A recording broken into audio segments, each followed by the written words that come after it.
Whether you're black or white, whether you're country, redneck, or freak, young or old, from Moscow, London, or Memphis, Elvis Presley will still be the king of rock and roll to me. Welcome back to Life and Laughs podcast. That clip that you just heard, we're going to reveal who this person was because apparently in the Elvis world, there's been a lot of controversy. Everybody wants to know who that was in the movie This Is Elvis, saying that famous line right there. So on the celebrity hotline right now, we have the brother of this person. His name is Gary Foley, and he is my cousin. What? Gary, welcome to the show, man. Hey, thanks, guys, man. It's my pleasure entirely. Totally. Well, are you aware that there's a lot of people that for many, many years have wanted to find out who that is in the movie This Is Elvis?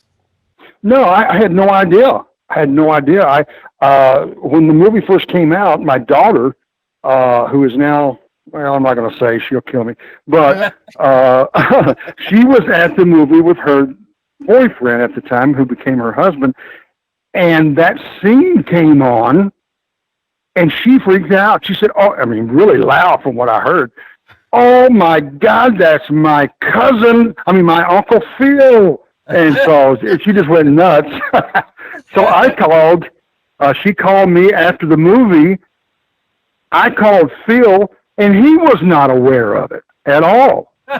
So it was a total surprise to everybody. But yeah, we've seen it a lot through documentaries. Seen the movie over and over many times through the years, but no, I had no idea that people were wondering who is that weirdo. But, well, the answer is his name is Phillip Foley. He is my cousin as well as Gary's brother, and unfortunately, Phillip has passed away. So we have Gary on here today to tell us a little bit about what Phillip thought about doing that interview and how it took place and a little background on it. When Phillip told you, did he tell you about the interview? Is that how you found out about it? Well, no, he had told me that whole experience of that day prior to Jerry Maguire ever coming out. Yeah. My family, we were living in Minnesota at the time, and we had taken our annual vacation down to see my parents and family and so on and so forth. And we usually went down for a week. Well, we had some folks with us that had never been to Graceland. And we're from Northeast Arkansas, my family is, and your family. But my mom's family is from Northeast Arkansas, around Truman, Jonesboro, just about an hour from Memphis. So naturally, we took them over to see Graceland. This was about 2 days prior to Elvis's passing. Wow. And we were there at the gate, like with everybody else, that was out there. And Lisa Marie was riding around in that candy-striped go-kart or golf cart. Yeah. And Elvis came through in a limo and stuck his face and his hands up to the window and waved at everybody and went on in. Yeah. So we knew he was home.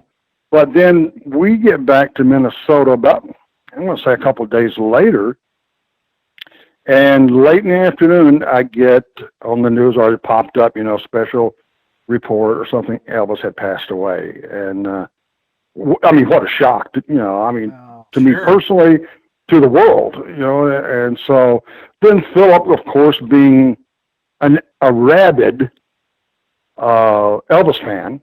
In fact, several of my brothers were, they got memorabilia all over the walls and clothes and jewelry and, and everything. And one of them sang almost exactly like it had a spot on Elvis impersonation. Was it Phillip? Phillip. Yes, absolutely. If you'll notice in that clip that Phillip's even got that Memphis has its own, not dialect, but a drawl, yes, an accent. Yeah. And it's very unique. I have uncles and cousins that live all around and in and around Memphis And so I picked up on that. And anywhere I was as traveling, I was a musician traveling around the country for, 15, 16 years in the 70s and 80s. And I could tell you in a heartbeat if you were from Memphis. Yeah. Because of that distinct sound. And if you listen to that clip, guys, Phillip has that same way of talking that Elvis did. Yeah. So yeah. Phillip was an impersonator of John F. Kennedy and just many, Walter Brennan and all of those people. He could do an Elvis that would almost scare you to death, and he could sing just like that. Not as good as Elvis. Come on, I mean, I'm not going to be stupid, but he could pull it off, man. He really could. Yeah. It kind of made him a celebrity around the time. Do you remember him ever talking about people asking about him being in it? I remember him telling me about that day, how he got in behind the gates into the viewing line with all of the celebrities, and going through and meeting different reporters and a lot of different interviews.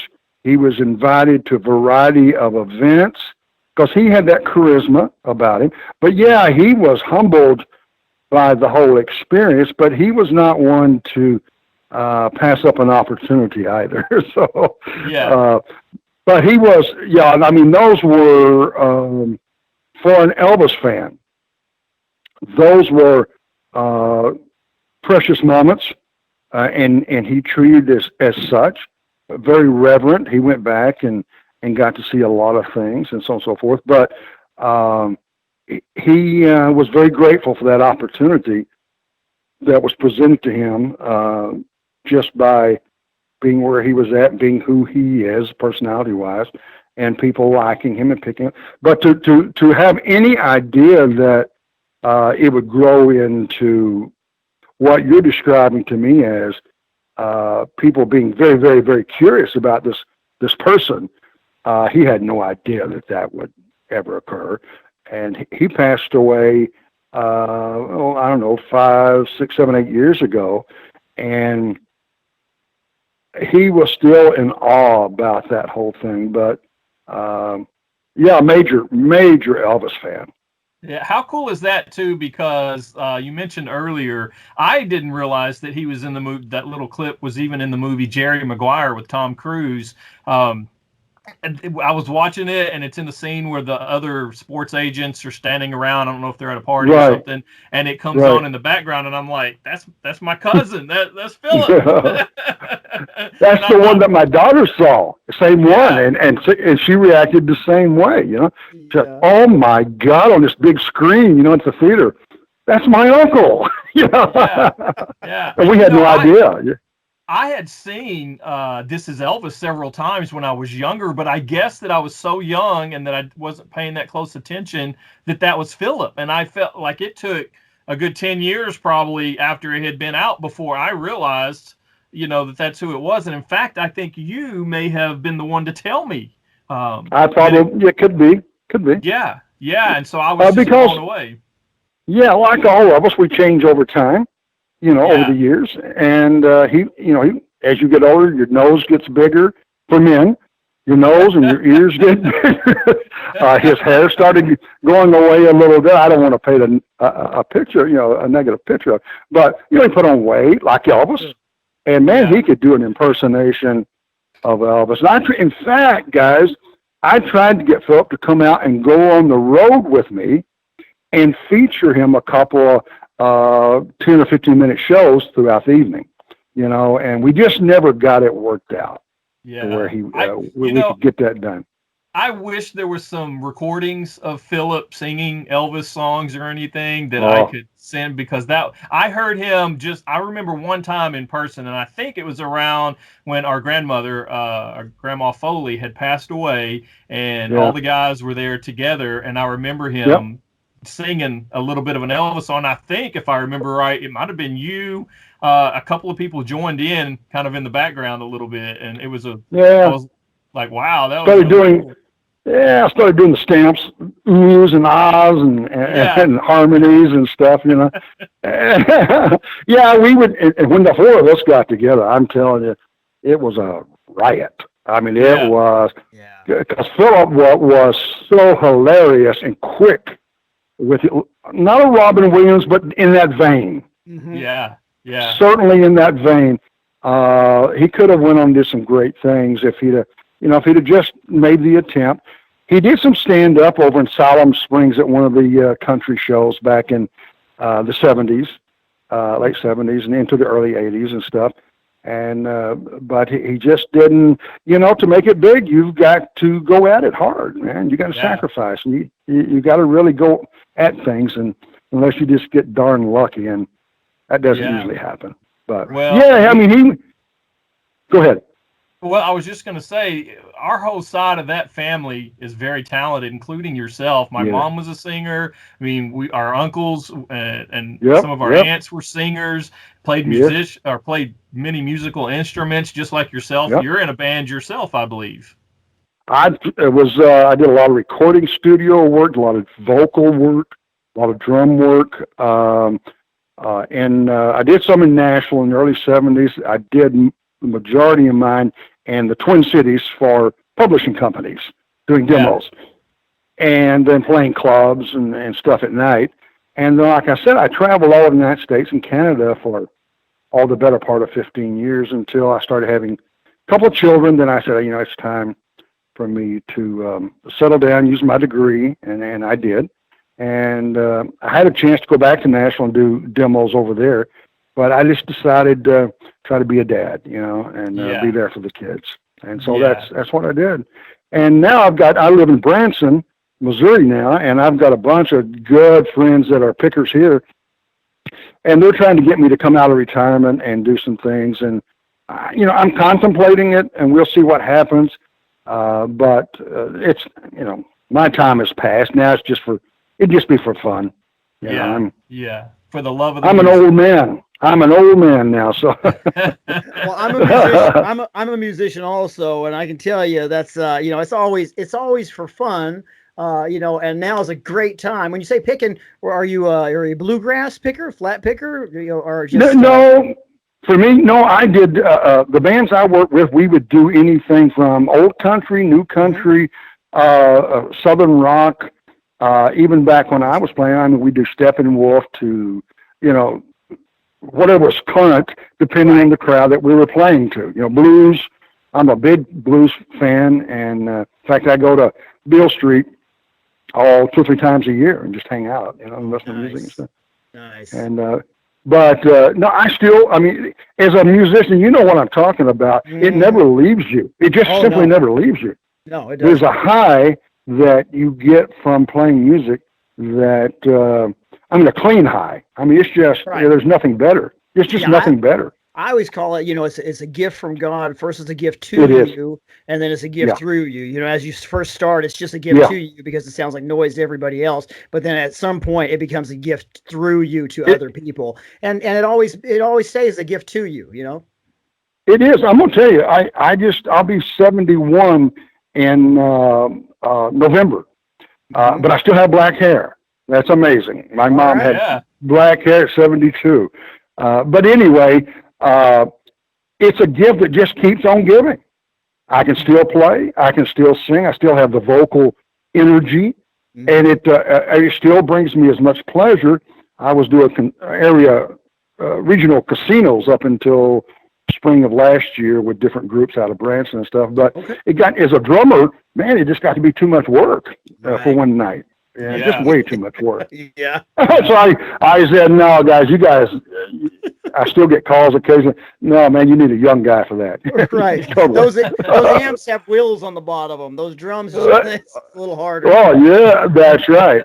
My cases all have wheels, but I got to pack them. Right. Well, send us some stuff. If you have some videos of your stuff, we'll put it on our links, our social media links for Life and Laughs podcast. We'd love to let people kind of get to know you through your music there after hearing you on here today.